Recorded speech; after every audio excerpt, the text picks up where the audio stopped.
Olá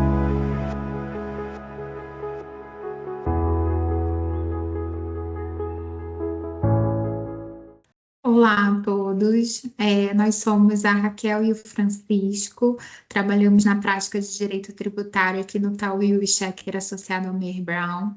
E na edição do Direito Tributário em Destaque de hoje, nós vamos apresentar para vocês os principais detalhes do que chamamos de a questão do IOF. Ou seja, nos últimos meses a gente viu uma tentativa do Poder Executivo de aumentar a alíquota do IOF em algumas hipóteses, como forma de aumentar a arrecadação tributária, e isso gerou um verdadeiro movimento no âmbito do direito tributário, com a posterior edição de outros decretos, a posterior judicialização da questão perante o Supremo Tribunal Federal. Então, na nossa conversa de hoje, a gente vai tratar sobre essa crise, né? Tanto apresentando as mudanças que foram implementadas na legislação, quanto apresentando tudo o que aconteceu a partir de então. Como vocês podem ver, o que a gente chama de crise do IOF, ela se desenvolveu a partir do meados de maio até o final de julho, né? Primeiro, ela nasce com a edição de um decreto do Poder Executivo, ajustando a alíquota do IOF em algumas hipóteses, e a partir daí, num intervalo de pouco mais de 2 meses, a gente tem diversos atos tratando desse possível aumento, reduzindo em outras situações, questionando a constitucionalidade desse ato do Poder Executivo. E então, a nossa ideia é passar de forma breve por esses tópicos sinalizados nessa linha do tempo, apresentando tanto as propostas, quanto a judicialização, quanto o cenário atual. Bom, então a gente vai começar agora falando sobre as primeiras movimentações dessa questão do IOF.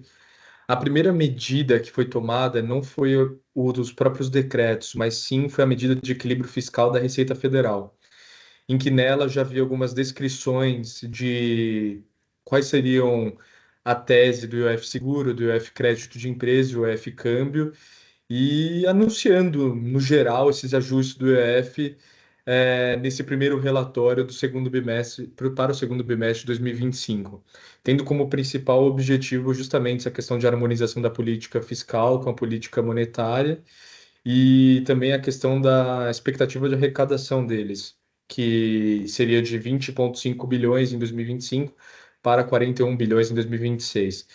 Importante ressaltar que essa medida de equilíbrio fiscal da Receita Federal, ela foi publicada anteriormente ao decreto 12.466, apesar de ter sido no mesmo dia, que foi no dia 22 de maio de 2025. Então agora a gente vai para as novas medidas do decreto 12.466 de 2025. Como eu falei anteriormente, ele foi publicado no dia 22 de maio e a gente pegou dois exemplos dessas mudanças do decreto 12.466 para exemplificar e ficar mais claro. A gente acabou selecionando duas que a gente julgou mais importante. E a primeira seria essa do crédito de financiamento, antecipação de pagamentos a fornecedores, que no caso é o Forte ou risco sacado. E antes dos decretos, essa hipótese não havia sido mencionada expressamente no decreto do EF, e ela passou a ser iniciada como uma operação de crédito. O que a gente vai falar posteriormente é essa conexão de ser indicada como operação de crédito ao crédito de pessoa jurídica, que daí também teve uma mudança nas alíquotas que a gente vai falar em instantes. Eu acho importante ressaltar inicialmente qual que é o conceito do risco sacado ou Forte, que é um produto financeiro que permite que um fornecedor receba o pagamento de uma venda a prazo, à vista e com desconto através de um banco ou uma instituição financeira, que assume o risco de não pagamento da empresa compradora, nesse caso, a sacada. Assim, o risco de crédito recai sobre quem compra e não quem vende. Então, a publicação desse decreto presidencial já tem primeiro essa mudança, e daí no crédito de pessoa jurídica, a partir do momento que o risco sacado ele começa a se enquadrar no crédito de pessoa jurídica, antes dos decretos, era fixo 0,38% mais 0,0041% ao dia, com limite de 1,5% ao ano. Isso, totalizando, dava 1,88% ao ano de limite. Agora, com o decreto 12.466, a mudança seria de 0,95% fixo, que dá basicamente três vezes, quase três vezes, mais 0,082% ao dia, ou seja, dobrou, com limite de 3% ao ano. E isso totalizava 3,5% ao ano de teto. Então, mais do que dobra. Então, já teve a primeira repercussão do decreto 12.466, já foi essa de um acréscimo nos percentuais. Agora, a gente selecionou também outro exemplo para citar, mas agora sobre o IOF câmbio, que seria daí justamente sobre a questão dos empréstimos externos de curto prazo, que até 2022 era fixado em 6%. A partir de 2023, a alíquota zerou. E o curto prazo, ele era reconhecido em até 1.080 dias. Depois, com o decreto 12.466 de 2025, a alíquota ela voltou agora em 3,5%, com um curto prazo de 364 dias. Essa mudança ela já tem, inclusive, um viés de proteção do próprio governo para tentar que diminua essa questão do curto prazo, que os empréstimos sejam especificamente a longo prazo, para tentar não ter tanta variação cambial. Então, esse é o principal foco dessa mudança, que a análise que eu e a Raquel a gente fez. Então, concluindo agora o 12.466, essas foram as principais mudanças. E depois o 12.467 de 2025, ele foi publicado, esse decreto presidencial foi publicado um dia depois do 12.466 de 2025 e já tem algumas mudanças referentes ao decreto anterior. Inclusive, a gente colocou na nossa apresentação um print do próprio Ministério da Fazenda, mostrando qual seria justamente essa mudança. E eles próprios mesmos dizem no post do Twitter, atual X, o Ministério da Fazenda informa que, após diálogo e avaliação técnica, será restaurada a redação do inciso 3 do artigo 15b do Decreto número 6.306, de 14 de dezembro de 2007, que previa alíquota zero de IOF sobre a aplicação de investimentos de fundos nacionais no exterior. Importante Esse- ressaltar que esse post do Ministério da Fazenda ele não está vinculado com esse trecho que a gente colocou, que a gente destacou aqui em cima das operações, que trata sobre câmbio, e também ele fala que antes dos decretos a alíquota era zero, agora com os decretos 1,10%. Então essa foi uma das mudanças do decreto 12.467 de 2025, que ela já retifica coisas do decreto 12.466 de 2025. Agora a gente vai falar do decreto 12.499 de 2025. Esse ele já é publicado 20 dias, quase 20 dias depois do 12.467, e nele, novamente, há retificações quanto aos decretos anteriores. A gente vai citar justamente os dois exemplos é, demonstrados anteriormente para mostrar as mudanças que ocorreram de um decreto para o outro. Então, falando novamente desse crédito de financiamento, já tem uma mudança que agora, apesar dela continuar sendo indicada como uma operação de crédito, não há cobrança fixa de 0,38%. Então, essa já é a primeira mudança quanto ao forte rate risco sacado. E quanto ao crédito pessoa jurídica, que uma está diretamente atrelado à outra, o que muda de um decreto para o outro? Enquanto um havia dobrado e tinha ido de 0,95% fixo, agora ele volta ao 0,38% fixo. E o 0,082% ao dia ele se mantém. E o limite de 3% ao ano também se mantém. Só que agora, ao invés de totalizar 3,95% ao ano, ele totaliza 3,38% ao ano. Ou seja, já há uma redução de um decreto para o outro em questão de porcentagens. Agora a gente vai falar das repercussões e mudanças desses decretos no cenário do Brasil. O primeiro ato foi a reação do Congresso Nacional.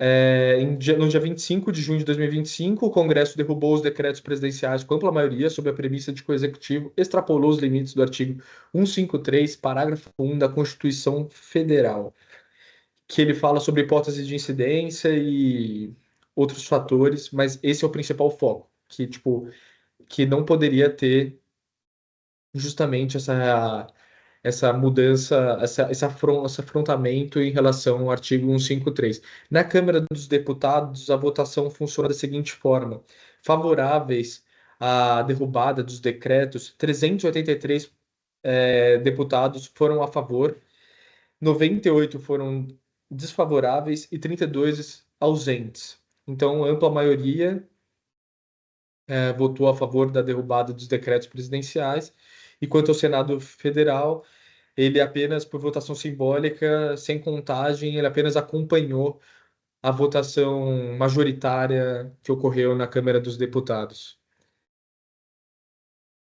Agora, o segundo ato de repercussão dos decretos presidenciais foi a própria judicialização.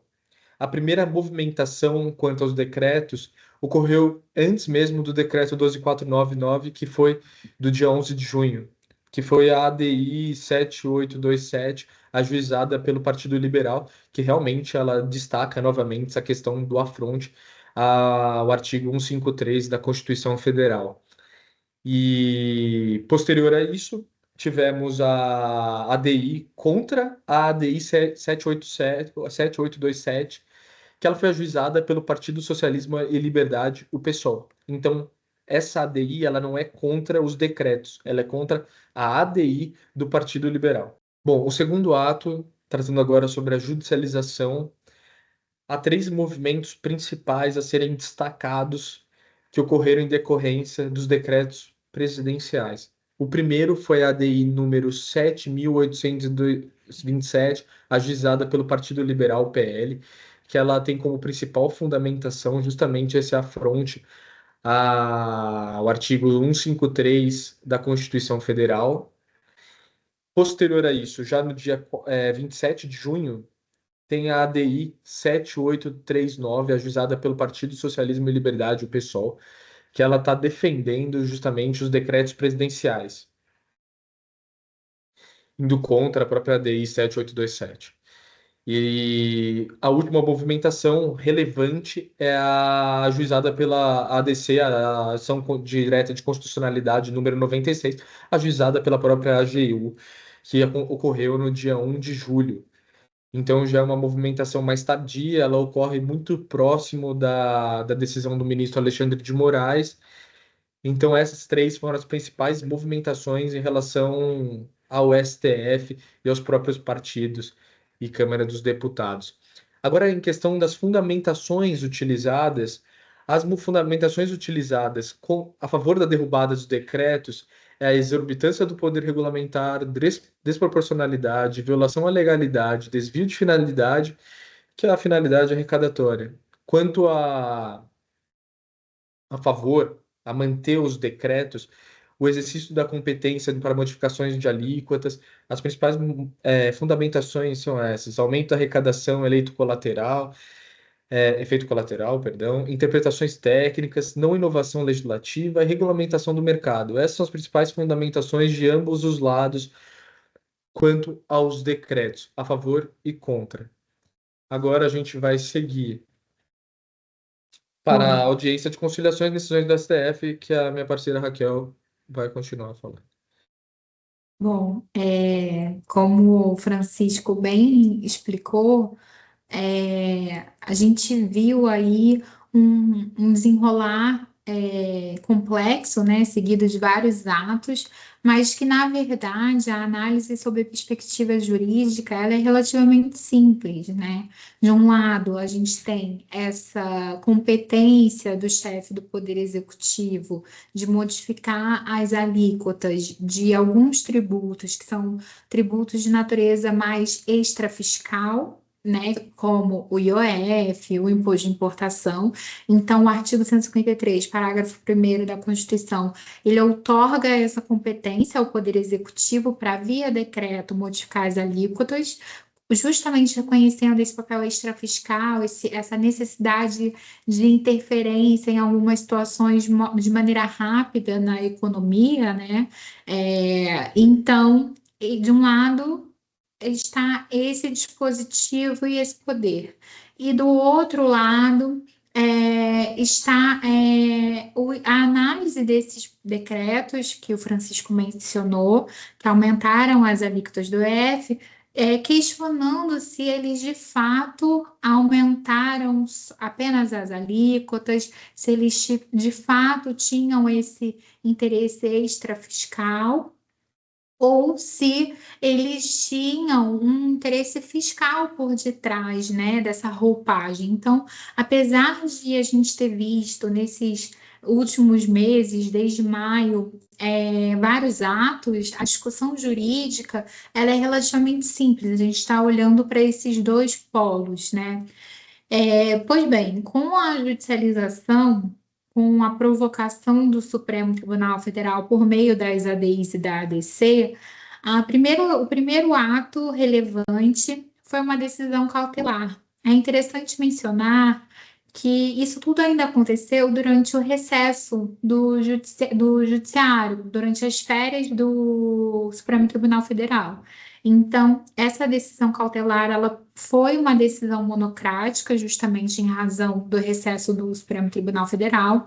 E no dia 4 de julho, o ministro Alexandre de Moraes, que foi sorteado relator para essas ADIs e para essa ADC, ele concedeu a medida cautelar e ele suspendeu os efeitos de todos esses decretos, tanto os decretos presidenciais, que aumentavam as alíquotas do EF, quanto do decreto legislativo, que sustava os efeitos desses decretos presidenciais, e determinou a realização de uma audiência de conciliação. Essa audiência de conciliação é a imagem que está representada no nosso slide, com representantes do Ministério Público Federal, da AGU, do Ministério da Fazenda, da Câmara dos Deputados, do Senado Federal e dos partidos que ajuizaram as ADIs. A ideia era buscar uma conciliação, uma composição entre esses lados, que na prática acabou não se revelando possível.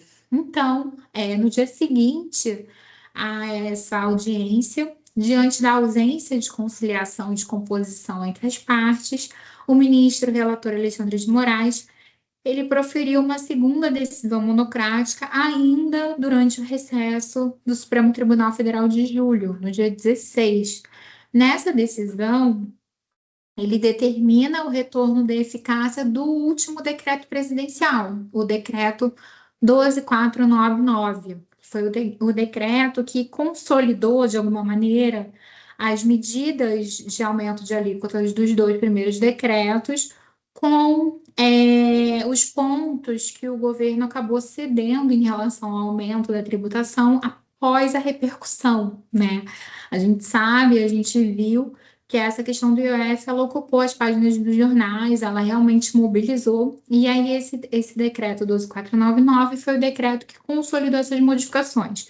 Então, o ministro Alexandre entendeu que ele deveria voltar a produzir efeitos desde a sua edição, ou seja, a decisão cautelar ela teria efeitos ex tunc, retroagindo, e a única exceção, né, ele faz isso, ele determina o retorno da eficácia do decreto porque ele entende que não houve a extrapolação ao poder regulamentar do Poder Executivo, porque de fato esse decreto ele promovia somente o aumento das alíquotas do IOF. Porém, em relação a uma daquelas operações todas listadas nos slides do início, as operações de risco sacado, ele entendeu que nesse ponto, esses decretos do Executivo, eles extrapolaram o poder regulamentar, na medida em que esse decreto, ele insere um dispositivo no decreto do IOF, dispondo que essas operações de risco sacado, elas são umas operações de crédito, né?